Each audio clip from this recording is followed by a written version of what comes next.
Ito. Electric fence.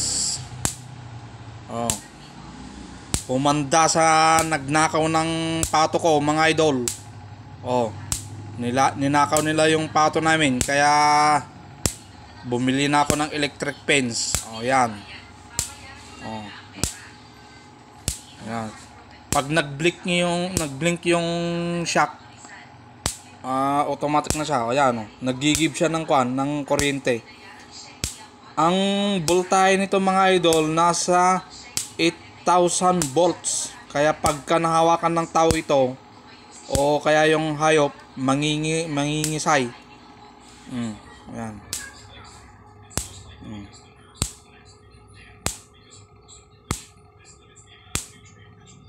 Yan, ganyan ang kanya. Electric fence. Electric fence. Energizer. Ganito ang kanya. Tingnan nyo. Psst. Psst. Nakita mo? Yan. Yan. 8,000 volts. Kaya humanda sa akin, mga idol, yung nagnakaw ng pato ko.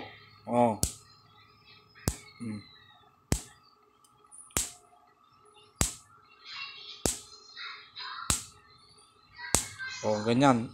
Parang igniter siya, mga idol. Hindi parang talagang igniter. Malakas to.